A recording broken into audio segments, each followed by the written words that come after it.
ये सब क्या है?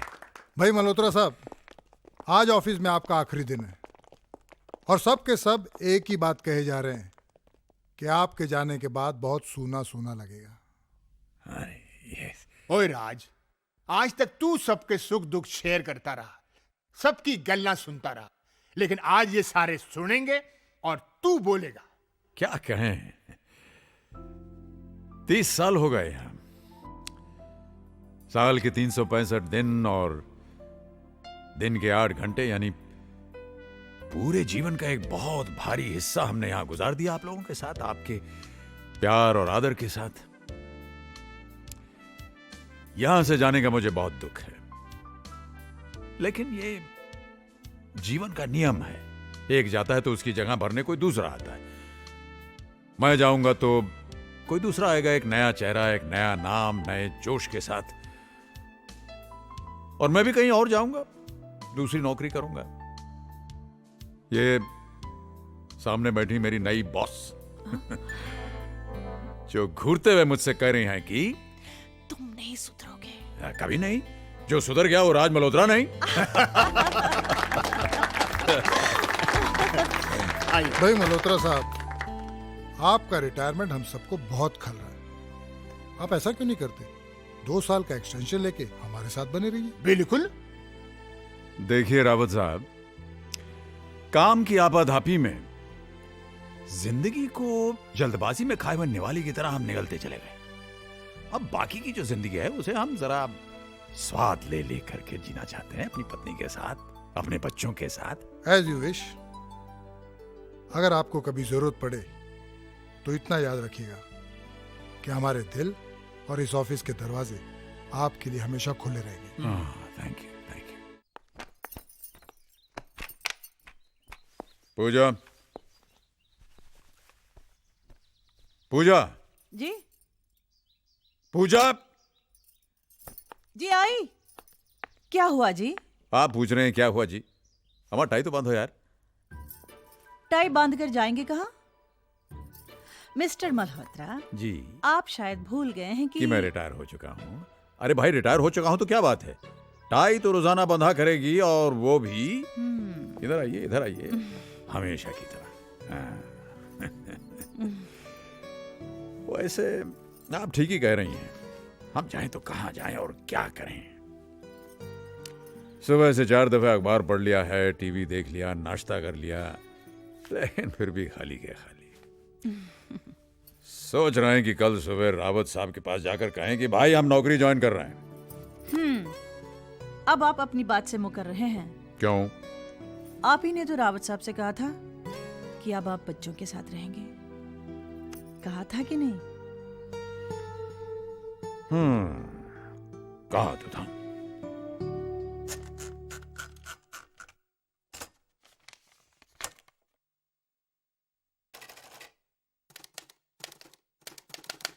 प्रिय बेटा, बहुत बहुत प्यार। हम और तुम्हारी मम्मी तुम सबको बहुत याद करते हैं, हम कुछ ज्यादा ही, क्योंकि हमारे पास अब वक्त ही वक्त है।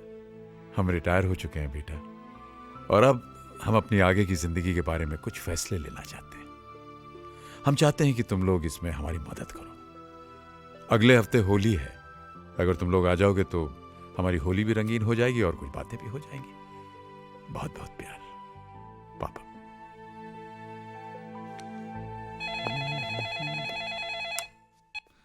हेलो। नमस्ते भैया, संजू बोल रहा हूँ। हाँ संजय बोलो। भैया, पापा की चिट्ठी मिली आपको? हाँ मिली। तो क्या सोचा आपने जाने के बारे में?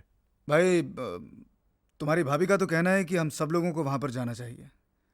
डैड रिटायर हो चुके हैं, ग्रेचुटी और प्रोविडेंट फंड का पैसा भी आ गया होगा। चल के सलाह मशवरा कर लेना चाहिए कि इतनी बड़ी रकम का करना क्या है। आ जाओ भाई, खाना लगने वाला है, खाना लगने वाला है। बैठ जाओ। दादाजी, हाँ जी। आप हमेशा इसी जगह क्यों बैठते हो? क्योंकि ये हेड ऑफ द फैमिली की जगह है और हम हेड ऑफ द फैमिली हैं। कैसे? कैसे? देखो, यूं समझ लो कि ये जो डाइनिंग टेबल है एक बहुत बड़ा पेड़ है, और तुम्हारी दादी जो हैं, जो इस समय वहां बैठने जा रही हैं, ये देखो, तुम्हारी दादी जो हैं वो इस पेड़ की रूट्स हैं, जड़ें सारे पेड़ को थामे रखती हैं। और तुम्हारे दादाजी जो हैं वो हैं मजबूत तना जो गर्व से सर उठाकर सबको लहलहाते हुए देखते रहते और मम्मी पापा चाचू आंटी ये सब हैं। वो इस पेड़ की हरी भरी शाखाएं हैं। और इससे पहले कि आप मुझसे पूछें कि आप और पायल दीदी क्या हैं, मैं आपको बता दूं कि आप इस पेड़ के मीठे मीठे फल हैं। लाओ भाई लाओ, क्या है खाने को दिखाओ। क्या है ये? अरे वाह माँ, बादाम का हलवा। हाँ अरे ये डोंगा तो मेरा है, किसी को नहीं मिलेगा। Mom, this is not fair. अब छोड़ो ना रोहित भैया, सब जानते हैं कि शाखा प्रमुख अज्जू भैया मॉम के सबसे फेवरेट हैं। आप फिलहाल पानी से काम चलाइए। ये वाह मॉम, फिरनी। देखो घबराओ मत, मैंने सबके लिए कुछ न कुछ स्पेशल बनाया है। अरे भाई हमारे लिए? हमसे बच जाए वो आपका। अच्छा।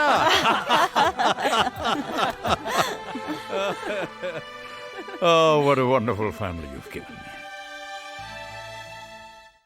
आ जाओ भाई बच्चों, बैठ जाओ। हाँ भाई लड़कियों, हाँ चलो। ये लीजिए। अम्मा, आप अपने हाथों से हमारे मुंह में अगर डाल देंगी तो आपका हाथ खींचने जाएगा। Thank you. भाई बड़े अरसे के बाद अब की बार होली में मजा आया है कि नहीं? हाँ पापा जी, शादी के बाद यही होली याद रहेगी। और मेरी तो ये पहली होली है। क्या बात कर रही है? इनफैक्ट जब पूरी फैमिली साथ हो ना, हाँ। तो हर दिन होली और हर रात दिवाली है।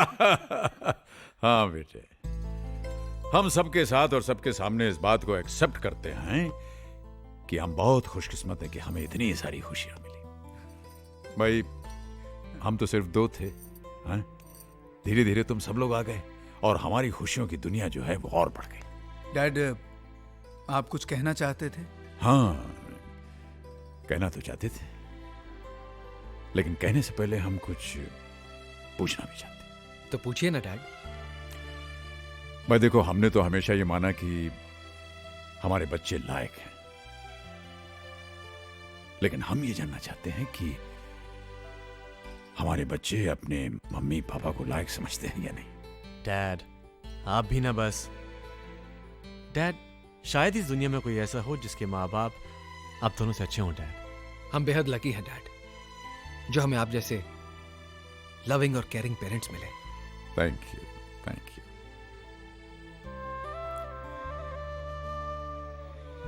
अब हम अपनी बात कर सकते हैं। बात मुख्तसर सी है। देखो, पिछले 40 सालों में हमने जो कुछ भी जमा किया, उसे अगर हम खर्च करना चाहें तो हिसाब ये बनता है कि फैमिली की जरूरतें पूरी करने के लिए ये जो हम जद्दोजहद कर रहे थे, इसमें हम लोग साथ होकर के भी साथ रह नहीं पाए। हमें तो पता ही नहीं चला कब तुम लोग बड़े हो गए और अपनी अपनी दुनिया में खो गए।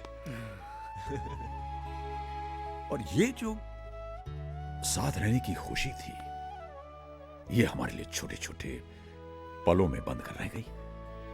और इन छोटे छोटे पलों का हम तो बस इंतजार ही करते रहते थे कि कब हम लोग साथ मिलेंगे, साथ होंगे।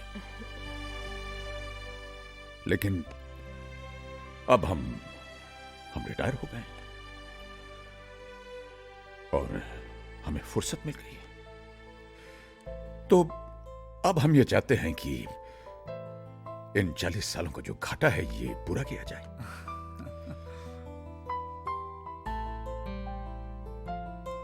तुम लोगों को प्यार देकर, तुम लोगों का प्यार पाकर, तुम लोगों के साथ रहकर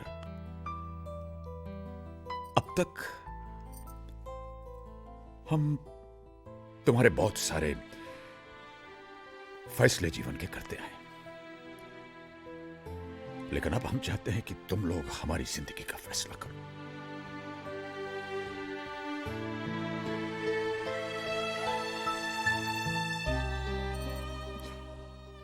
बेटा, तुम्हारे मम्मी पापा हम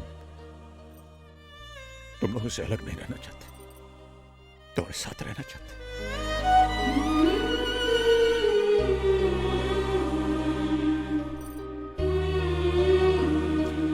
अब तुम लोग ये डिसाइड करो कि कब, कहां और किसके साथ हम रहेंगे।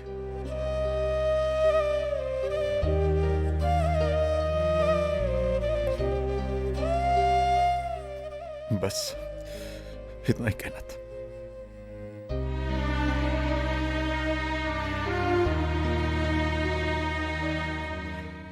आपस में बात करना चाहते हैं। मैंने करो करो, हम लोग बाहर चले जाते हैं। चलो पूजा, बच्चों को काम करने दो।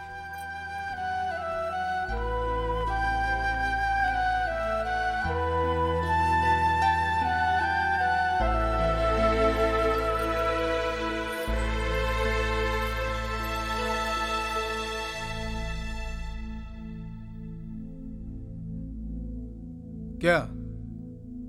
अरे इस तरह से मेरी तरफ क्या देख रहे हो? हम दोनों तो पहले से ही परेशान हैं। एक बड़े शहर में इतनी महंगाई में रहना तुम लोग तो जानते हो ना। और 3-4 साल में बेटी की शादी होने वाली है, उसका क्या होगा? वाकई इट्स जस्ट नॉट पॉसिबल। भैया मैं तो डेफिनेटली मॉम डैड को अपने साथ ले जाता, लेकिन हीना भी काम पे जाती है और फिर। नहीं रे बाबा, पहले जाके ऑफिस में पिसो, उसके बाद में घर आके सास ससुर के नखरे सहो। मुझसे नहीं होगा भाई। मैंने तो अभी अभी अपनी जिंदगी शुरू की है। वैसे भी मेरी हालत बदली है। हर 11 महीने में मुझे घर बदलना पड़ रहा है। करण, तुम ही उन्हें लेकर क्यों नहीं जाते, जिससे तुम्हारी भी देखभाल हो जाएगी और उनकी भी। वाह भाभी वाह, thanks for the suggestion but no thanks. मैं खुद को नहीं संभाल सकता, उन दोनों को कैसे संभालूंगा? ये बच्चों ने बड़ी देर लगा दी अपना फैसला सुनाने में।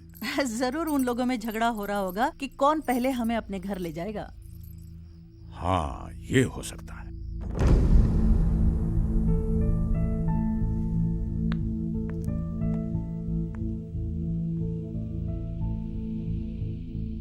कुछ सोचा है? क्या करना है? करना क्या है किरण, मॉम और डैड को अपने साथ लेकर जाना होगा। यहां पर उनका कौन है? देखो अजय, बरसों से हम लोग अपनी लाइफस्टाइल जीते आ रहे हैं। अब अचानक नई शुरुआत करना कोई मजाक है? एक मिनट, क्या ऐसे नहीं हो सकता कि मम्मी डैडी यहीं रहें और जिससे जो हेल्प हो सके वो कर दे? ये क्या कह रही हो भाभी? डैड और help he will never accept. एक आइडिया है, ऐसा करते हैं कि भैया आप मम्मी को अपने साथ ले जाएं और मैं पापा को ले जाऊंगा। फिर 6 महीने बाद पापा रोहित के यहाँ चले जाएंगे और मम्मी करण के यहाँ। इस तरह वो हम सबके साथ रह भी पाएंगे और किसी पे ज्यादा बर्डन भी नहीं पड़ेगा। क्यों, कैसा लगा आइडिया? एकदम फ्लॉप आइडिया है भैया। आप लोग अच्छी तरह से जानते हैं कि मॉम और डैड एक दूसरे से अलग होने के लिए बिल्कुल राजी नहीं होंगे। यही तो मेरे हस्बैंड के आइडिया का मेन पंच है। ना ही मम्मी पापा एक दूसरे से अलग रहने को राजी होंगे, ना हमारे साथ आके रहेंगे। बात वहीं की वहीं खत्म। एग्जैक्टली। Very good. वो अपने घर पे खुश और हम अपने। लो आ गए। सॉरी डैड, आप लोगों को इतना इंतजार करना पड़ा। एक्चुअली डैड, हम लोग ये डिसाइड ही नहीं कर पा रहे थे कि पहले कौन आप लोगों को अपने साथ ले जाएगा। हाँ, वो करण तो कहने लगा कि अगर मम्मी पापा बारी बारी हर एक के साथ रहेंगे तो इसका नंबर तो 2 साल के बाद आएगा। ऑफ कोर्स, मैं इतना क्यों वेट करूं? हाँ ए करण, तू कहां से बीच में आ गया? तुझसे पहले मैं हूँ। जी तो चाहता है कि मम्मी पापा को चुरा कर मैं ही रख लूं हमेशा के लिए। तो सबकी फीलिंग्स को ध्यान में रखते हुए हमने ये तय किया है कि पापा मेरे साथ रहेंगे, मम्मी किरण के साथ रहेंगी। फिर 6 महीने के बाद पापा रोहित के साथ और मम्मी करण के साथ रहेंगी। इस तरह से आप दोनों का प्यार हम सब में बढ़ता रहेगा। क्यों, ठीक है ना?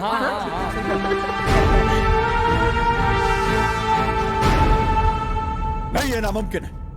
बच्चे हमारा प्यार नहीं, हमें बांटना चाह रहे हैं। मेरी बात तो सुनिए। नहीं, हम आपकी बात नहीं सुनेंगे। हम तुम्हें नहीं छोड़ सकते, बस बोल दिया हमने। देखिए, आप अपने बच्चों, अपने ही अंश को समझने में भूल कर रहे हैं। इसी बात को तो दुख है पूजा, कि हमारी आत्मा हमारे शरीर का अंश होने के बावजूद ये इतना नहीं समझ पा रहे हैं कि उनके माँ बाप 2 नहीं 1 हैं। अरे जिन्हें भगवान ने एक किया है, उन्हीं को ये अलग करने की सोच रहे हैं। ऐसा नहीं है जी। हमें आपकी कोई बात नहीं सुननी है। जाओ जाकर अपने बच्चों से कह दो कि हम जहां हैं, जिस हाल में हैं, खुश हैं। न कल हमें उनके सहारे की जरूरत पड़ी थी और ना आज पड़ेगी। कैसी बातें कर रहे हैं आप?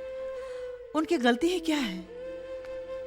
बरसों तक हमारे प्यार के लिए तरसते रहे, अब वही पाने के लिए उन्होंने कोई रास्ता ढूंढा है, तो आप इतने नाराज क्यों हो रहे हैं? देखिए, आप अपने बच्चों की नीयत पर शक मत कीजिए, उनका दिल मत तोड़िए। आपको मेरी कसम। Seena, don't do this to me. तुम अच्छी तरह जानते हो कि तुम्हारी ये कसम, तुम्हारे आंसू मुझे कमजोर बना देते हैं।